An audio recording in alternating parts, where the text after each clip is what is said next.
another episode of Block Party. I'm your host, Mike Wahle. If you're enjoying, please subscribe, rate, review on YouTube. YouTube access Process to Perform. You can follow me at Mike Wahle68 on Twitter, Process to Perform on Instagram. Going to go through the really the trenches on both sides of the ball in the last Packers-Eagle game and try to explain, try to help show how important it is to control the double teams and then dominate the single block opportunities. So we're going to start with our defense here and just get right into this stuff. I mean, obviously the Packers defense gave up 363 yards on the ground, so there's a lot of work to be done here. But look at this first play. Standard play, every team runs this. They have tight end. The tight end comes across the ball, backside, and traps the defensive end. Rangers go in play side zone, so you got a double team between the center and the right guard. You have a double team between the left tackle and the left guard, and they're going to rise up to those linebackers 51 and 7. And Ekbari's on his own versus Lane Johnson. And we just see when you can, right there, in particular, when Jason Kelce can pop the defensive tackle all the way over to the other side of the guard, and you're basically removing him a gap. When you can do that and now rise to that linebacker, you're going to have much more success. There's two things that can happen here. One, 90 can attack the right guard on his own and not take that bump over, or we can have Chris Barnes attack the A-gap, immediately attack that center so he doesn't have that space to eat up in between punching over that defensive tackle and rising up to the guard. But Kelce has time to punch over, is able to rise up, get engaged here with Chris Barnes. And even though Chris is in, he's not in a great body position there, and he ends up making this play, you make the play, for what is, a 6-7 yard gain. We got our next look here. And you see, the one thing I want to stress is, every team does this differently. But so the Eagles, some teams will increase the width of their splits. Some teams will increase by adding tight ends. So you're basically widening the defense. So the defense, the wider the further apart those two defensive tackles are, obviously the better lanes you're going to have naturally for the running back to run through. So you can do that by increasing your splits and your stances. So the difference between, or the distance between the center and the guards and the tackles could be, 1 foot, 2 foot, 3 feet, etc. We used to, back in Green Bay, we used to always vary our splits, and they still do.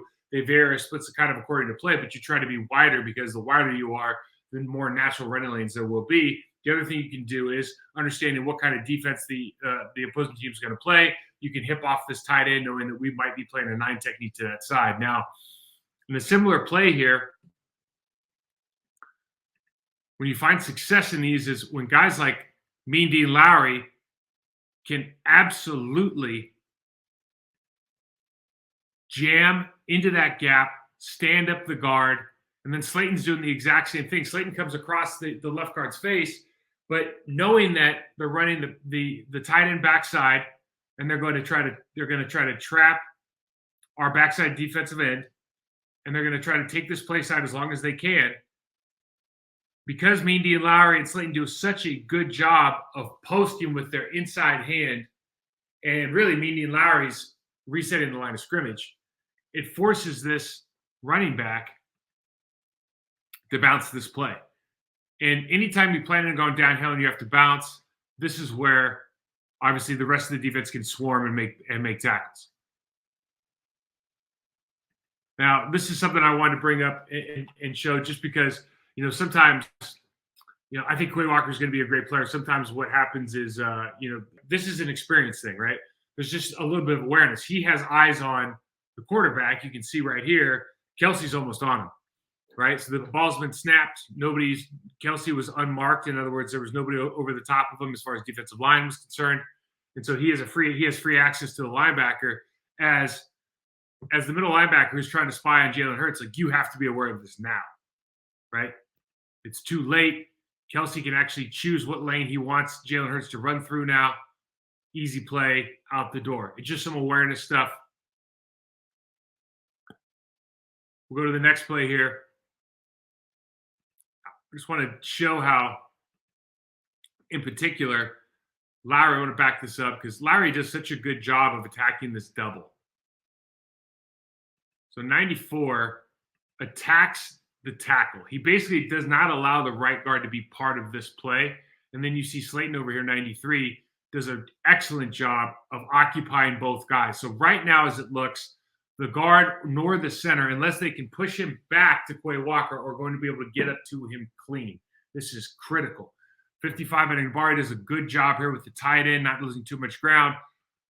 But importantly, this play can be looked at one of two ways. This is kind of like a kick play, which means that the back knows he's going to pop it out the backside. But it also could be kept play side if they had a better double team here. If 93 hadn't done such a good job of keeping the linebacker clean, and 94 hadn't done such a good job of penetrating. Because even though the right guard's getting up on Chris Barnes, it really doesn't matter because Mean Dean Lowry's taking away this play. Now, Amos comes in, and we've talked about this at length on the show. When you come in and you go near foot, near shoulder, and you keep your shoulder square to the line of scrimmage here, you have a chance to strike with power, and you also have an opportunity to, if this running back tries to bounce this out towards the sideline, you can recover, turn, and make ground. What we've seen from our defensive ends at different times during the year is they box this play in, and this is what you see a lot of times from cornerbacks when the cornerback is playing run contain right here. They'll kind of box this in, and they'll try to wrap up, and they'll just – so box in means that your shoulders are towards the sideline, and when the running back runs through, he's basically saying, if your shoulders are towards the sideline and I run by you, you're just hanging on. I'm going to run for at least 5 yards. I have no problem. Amos does an excellent job right here of coming in, staying square, drops that knee, same foot, same shoulder strike, and gets the guy down immediately. That is an excellent job on a very, very difficult play because he's squeezing that yardage. We see here how Slayton takes this double team on, takes two guys, can't get up to Quay, but just does that's a great job by Amos.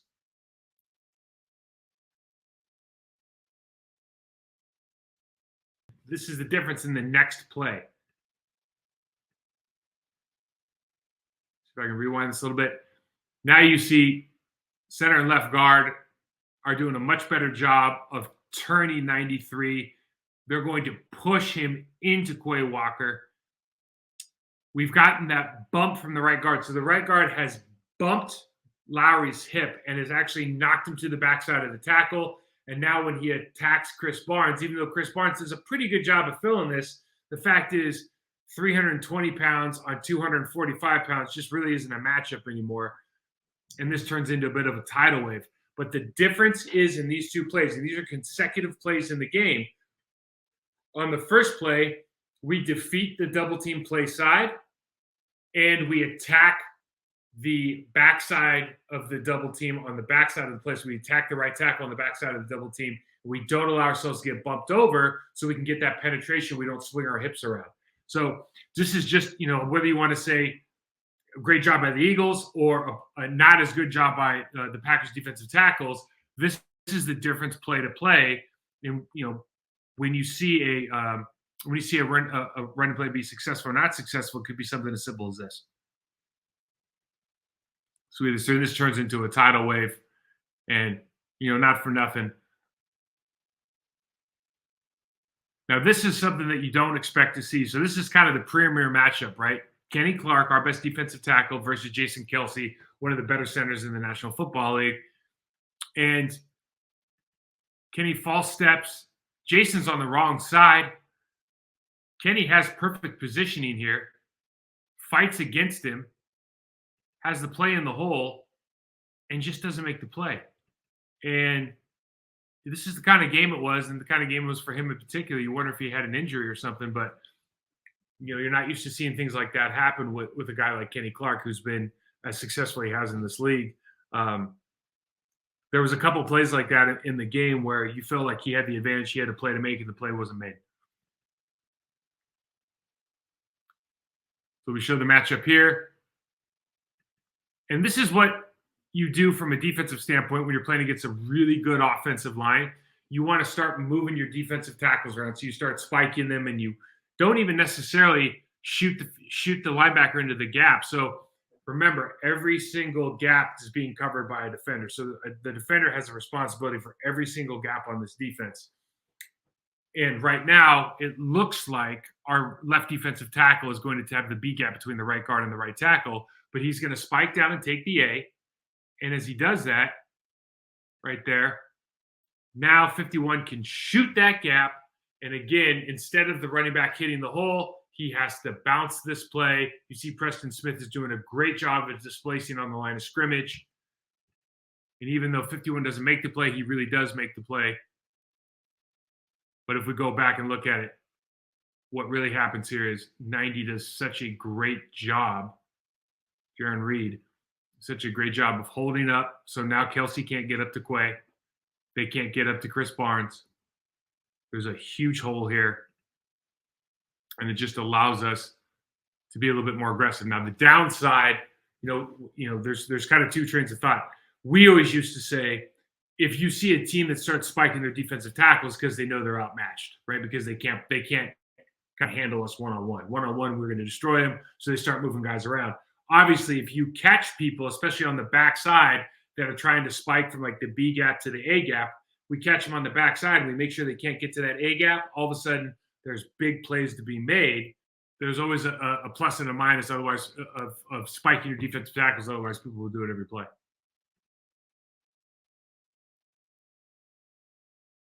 What I'm trying to demonstrate there is that there's a lot of good stuff going on in the run game. You're playing against an extremely talented offensive line. Jalen Hurts is one of the better running quarterbacks in the league. He's one of the better quarterbacks in the period, but he has an ability to run. He's a 600-pound squat. The guy runs like a 4.5. I mean, he's amazing. They have running backs in the backfield that can do damage. So, and then they have A.J. Brown and Devontae Smith, all these guys that can play that play the receiver position at extremely high level. So you are going to have a hard day against them. But when you give up 363 yards, that's kind of a head scratcher. What I wanted to demonstrate is it's like the difference between success and failure is sometimes just the smallest details. We showed a little bit in the On My Block podcast with missing some keys in the run game and hitting the hole necessarily especially at the linebacker position, how that could give up a lot of yards, especially to the quarterback. But you also see here, I think, when you do a good job of attacking the double teams, when you do a good job of handling your single blocks, you're going to find a lot of success. But it could be the littlest thing. It could be just getting that right shoulder on the hip of the defensive tackle and just moving him out of the way a little bit. Like, that's the difference between success and failure. So with that said, let's go to the run game on the offensive side, because I think that there's a lot to see here as far as I don't know that we're necessarily doing a phenomenal job across the board of single blocks. We don't do a good job of winning our singles. I think that a couple guys, Elgin Jenkins in particular, is phenomenal at being the kind of the inside or the track guy on your double teams. We generally do pretty well on double teams when they're more inline vertical. When we try to stretch against good teams, it's somewhat difficult to see where the hole is supposed to be for the running back. And I just wanted to go through and just show you that, like, when you put guys up in situations, you have to kind of look at who they're playing against, what the scheme is. But maybe, I like to start personally with, can player A block player B? And in a situation like this one, we look at Yash, who's probably our least explosive run blocker. And he's going up against Fletcher Cox, who's in a 4-eye, which is probably the most difficult thing for a tackle to block. And he's essentially trying to down block or secure that gap against Fletcher Cox. And one thing you'll see is kind of a theme with offensive line and single blocks is you'll see a lot of guys end up kind of swinging their hips around and getting their butt in the hole. And they're kind of 1-2 and trying to torque a guy. That's a very, very difficult way to play football. You're defining the hole for the running back. That allows for penetration on one side or the other. And I think it's ideally what you'd like to do is see guys driven down the line of scrimmage, guys driven vertically off the ball. I want to note, first of all, by saying that the Green Bay Packers do a great job with their split, so you can see what we were talking about earlier. They've created an extra 2 feet of space from tackle to tackle because their splits are pretty wide. So that's just a little more space that Aaron Jones, in this case, has the ability to run through. So we look at Yash here, and listen, this is a tough ask, honestly, but he gets blown up in the backfield to the point where DeGuara runs into him. Fletcher Cox ends up making this play. That's one of the tackles for loss. One thing that Yash does a phenomenal job, and this is on the outside toss, and this is a good play for us. Yash does a phenomenal job of cutting off the backside defender. This is on AJ Dillon's first touchdown run. Cutting off the backside. This play does not go, and there's a lot of good stuff in this play. We could talk about the double team where we're just talking about Elgin Jenkins being able to get that foot in the ground and go vertical right here and force that linebacker to come up and make the play. So he widens this gap. We could talk about John Runyon Jr. getting up on the linebacker. But really, the guy that makes the play go is Josh, and just does a phenomenal job of getting all the way in front of 74. That is a tough ask. He's basically doing that by himself. That is a tough ask. He did a phenomenal job. You look at, I highlighted first Myers here, and then I highlight Yash because we're coming from the backside here with Aaron Jones, and so when you're coming from the backside, the linebackers are not going to turn their shoulders and run towards the sideline because he's coming from the backside. They're going to play this, so they're more apt to play it vertically, and we're crossing over on our second step. And so what that means is that kind of makes us weak at the point of attack. It allows the defensive tackles to kind of push us across. It makes the block more difficult for the backside guy, in this case, Elgin Jenkins and JRJ.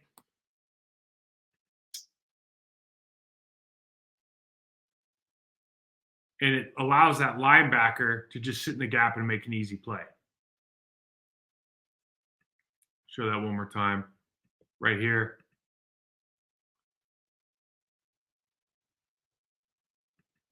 So you see that linebacker never has to change because we're coming from the backside. That linebacker never really has to run. He can kind of fill that hole as fast as he wants. And because we're pushing everything horizontally, I don't know if it's done schematically. That doesn't make a ton of sense, but they're certainly crossing their feet over in a way that it's going to happen one way or the other. It allows that linebacker to fill the hole whenever he wants because our guys aren't going to come up strong on the ball. Like when you get vertical push there, you can come off strong on that linebacker. When you just kind of start getting pushed across horizontally, that linebacker can fill wherever they want.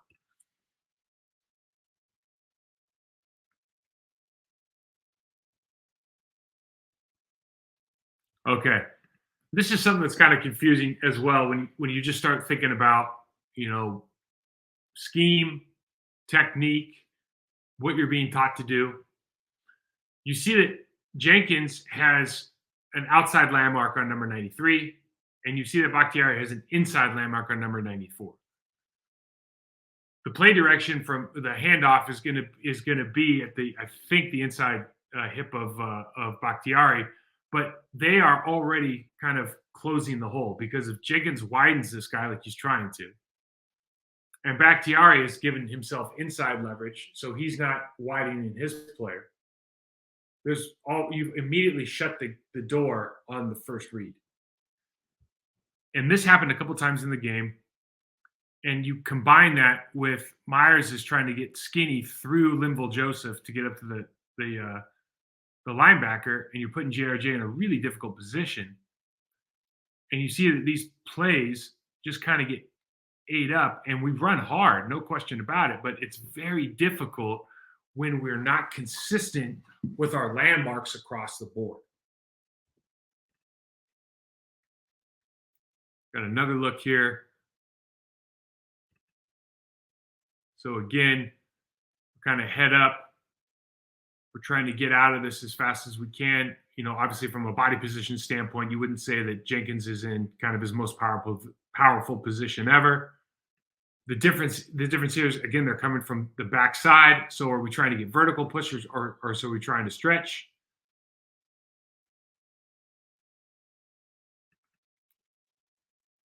So we're here, and 97 does a good job of pressing into this. And so now the linebacker can fill the hole wherever he wants.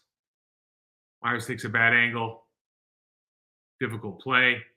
And, we averaged 5 yards a carry last week. You look at the way that they've been playing defense the last 4 weeks, maybe of the season. The Eagles, I'm talking about, the run defense has not been particularly good. So they're probably happy only giving up 100 yards on the ground. For the Packers, and then you start thinking about like the long runs that we had, and then what the rest of the average is after that. Not particularly great. There was 4 tackles for loss. So the point again I'm trying to make is like there's inconsistencies in landmarks, inconsistencies in technique and footwork, and these are the things that these guys can all improve on. But this is the time of the season where you got to go, all right, we're 4-8.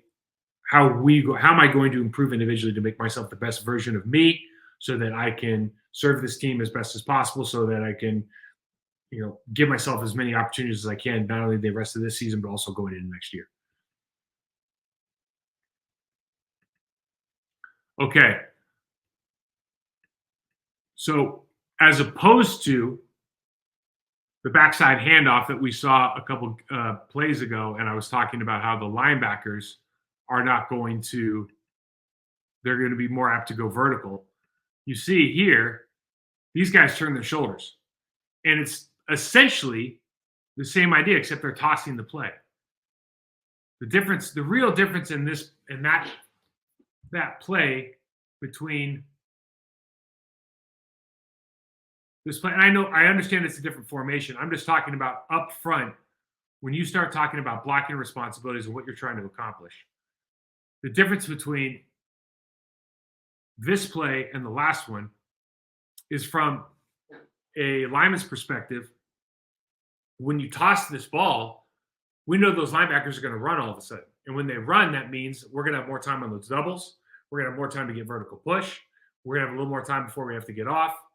And when that happens, we're going to have a more successful play, because now when AJ decides to actually come downhill right here, he's the kind of guy that can run through a bunch of tackles.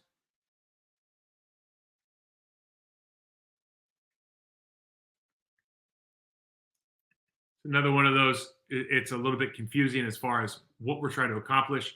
You see Elgin Jenkins kind of, when we talked about it before, kind of flips his hips and puts his backside in the hole. And so just from a footwork and a landmark perspective, like, it doesn't really make sense what he's doing right here, as far as you're giving away the lane that your running back is trying to go to. And based on your initial footwork, this looks to be what you're trying to accomplish. You step, when you take that kind of step, you're not dropping your foot. You're not taking the drop step in order to, sometimes you lose ground in order to gain leverage on your defender. You've gained no leverage on your defender. In other words, you're not in a better position than you were before you took the step to block in the manner that you're required to block in this particular case. Because of that, you get put in this bad position.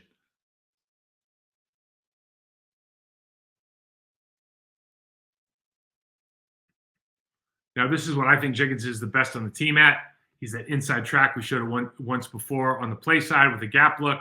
Now it's like a backside on the B. He gets this vertical push with Bakhtiari, but really this is Jenkins driving the bus, getting that second step in the ground, straight up the field, and then imagine just trying to stay on railroad tracks.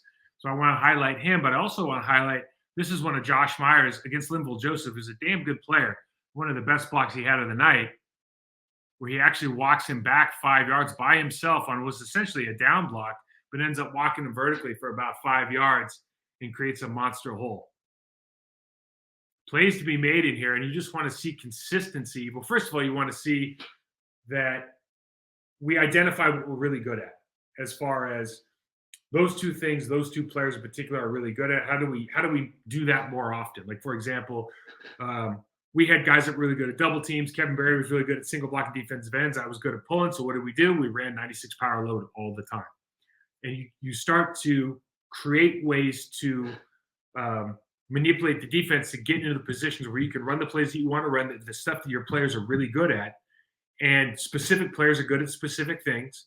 So the more Bs you can get on the backside with Elgin Jenkins, the more down blocks and the more kind of vertical push game that you can get with Myers. Like, the more times you can do that, the more backside cutoffs you get with Yosh versus like a down block or versus a drive block, the better off you are going to be.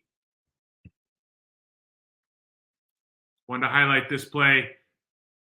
His outside hand, I'm talking about Jenkins, is not even on Hargraves.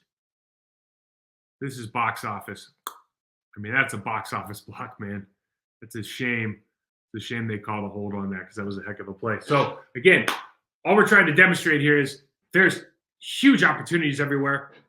Technique is so important. I don't know that from week to week, from game to game, you're seeing the kind of responsive improvement in technique that you would love to see. Is the